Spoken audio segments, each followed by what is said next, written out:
Hi welcome to my channel. இன்னைக்கு வந்து பார்த்தீங்கன்னா வெட்னஸ்டே மார்னிங் விலாக் தான் பார்க்க போகிறீங்க. மார்னிங்னா எங்களுக்கு வந்து மணி ஒரு 10 ஓ கிளாக் ஆயிடுச்சுங்க.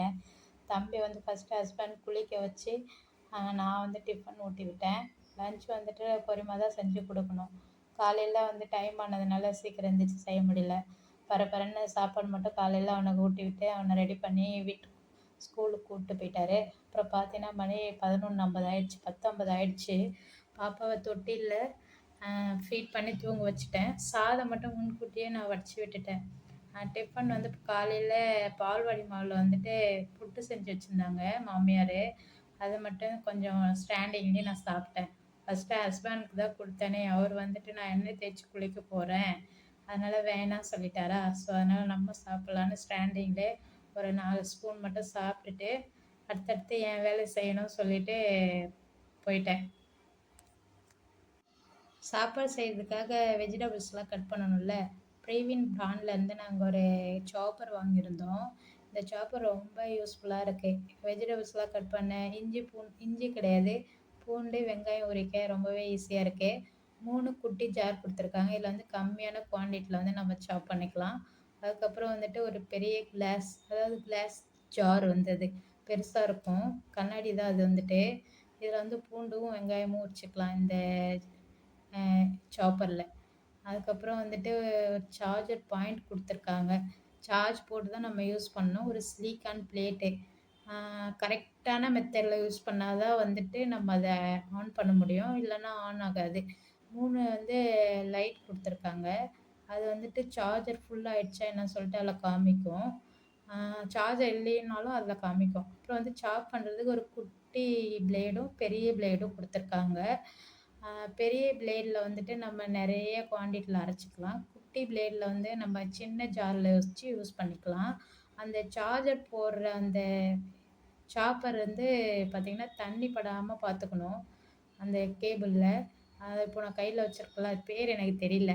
இதில் வந்து சார்ஜர் போடும்போது கேர்ஃபுல்லாக போடணும். அதை வந்துட்டு கீழெல்லாம் விழக்கூடாது, தண்ணியும் அதில் படக்கூடாது. ஃபிட் பண்ணும்போது நமக்கு அந்த பாயிண்ட் பார்த்து தான் ஃபிட் பண்ணணும், இல்லைன்னா அது கரெக்டாக உட்காராது. அதுக்கப்புறம் நம்ம கையில் தூக்கி வச்சு நம்ம அதை சுற்றினா நல்லா செகண்டில் வந்துட்டு அது பூண்டு உரித்து கொடுத்துரும். அதாவது ஒரு 10 செகண்ட் தான் ஆச்சுங்க. நல்லா ஃபாஸ்ட்டாக வந்துட்டு வேலையை குயிக்காக முடிக்கலாம்.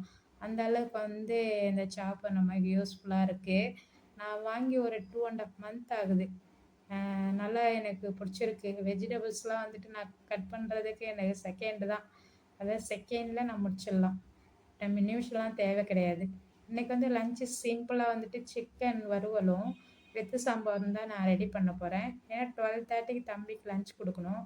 மாமியாருமே வேலைக்கு போயிருக்காங்க, அவங்களுக்கும் 1:30க்கெலாம் கொடுத்துடணும். 2 பேருக்கும் ஒரே டைம்லேயே கொடுத்து அனுப்பிடலாம் சொல்லிவிட்டு நான் ரெடி பண்ணியிருக்கேன். அதாவது சிக்கன் வந்துட்டு நான் முன்னாடியே வாஷ் பண்ணி வச்சுருந்தேன். எண்ணெய் ஊற்றி அதில் ஸ்பைசஸ்லாம் போட்டு சிக்கன் சேர்த்து இஞ்சி பூண்டு சேர்த்து அதுக்கப்புறம் மசாலா தூளுன்னு பார்த்தீங்கன்னா நம்ம வீட்டிலேயே குழம்பு மிளகாய்த்தூள் அரைப்போம்ல, அது மட்டும்தான் சேர்ப்பேன். எக்ஸ்ட்ரா கலருக்காக காஷ்மீரி மிளகாய்த்தூள், அதை நம்ம தேவைக்கு ஏற்ற மாதிரி.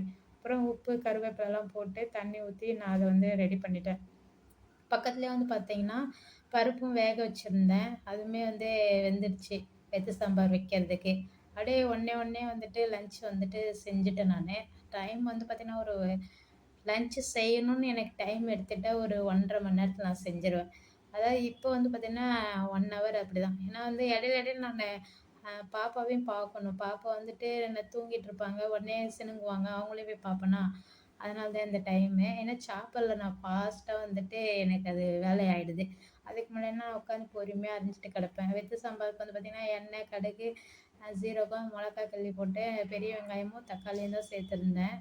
சிம்பிளாக தான் செஞ்சுருந்தேன். அதான் எங்கள் வீட்டுக்காருக்குமே வந்து ஏதோ சிக்கனு மட்டனு அந்த மாதிரி வாங்கிட்டு வந்தால் அதுக்கு சைட் டிஷ்ஷுன்னு அதை வச்சுக்கிட்டா குழம்புன்னு பார்த்தீங்கன்னா ரசம் இல்லைன்னா வெத்து சாம்பார், இதை தான் ஒரு வாயில் ஃபஸ்ட்டு வருமே. அதுக்கப்புறம் வந்து பார்த்தீங்கன்னா குயிக்காக சாப்பாட்டு வேலை முடிஞ்சுது. அதுக்கப்புறம் வந்துட்டு தம்பிக்கு வந்துட்டு ஃபஸ்ட்டு லன்ச் பேக் பண்ணலான்னு வறுத்து சாப்பாடு செய்கிறேன்ல அந்த பாத்திரத்துலேயே சாதம் போட்டு கிளறி அவனுக்கு வச்சுட்டேன். அவன் வந்து சிக்கன் தனியாக கடிச்சிலாம் சாப்பிட தெரியாது, அதனால் நான் கிளறி வச்சுருவேன். அப்புறம் மாமியாருக்கும் வந்து அப்படியே அது கூட ரெடி பண்ணிட்டா 2 பேருக்கும் ஒன்றாவே கொடுத்துட்டு வந்து அவர் வேலையை பார்ப்பாரு. மாமியாருக்குமே தனித்தனியாக சாதம் குழம்பு, அதுக்கப்புறம் வந்துட்டு தொட்டுக்க அவங்களுக்கு தனியாக பேக் பண்ணிடுவேன். எப்பயுமே எனக்கு இதான் என்னுடைய வேலையே. மெயினாக வந்துட்டு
அவ்வளோதாங்க என்னோடய வேலை முடிச்சிடுவேன் நான். ரோபோ விட்டு வீட்டெல்லாம் பெருக்கி விட்ருவேன்.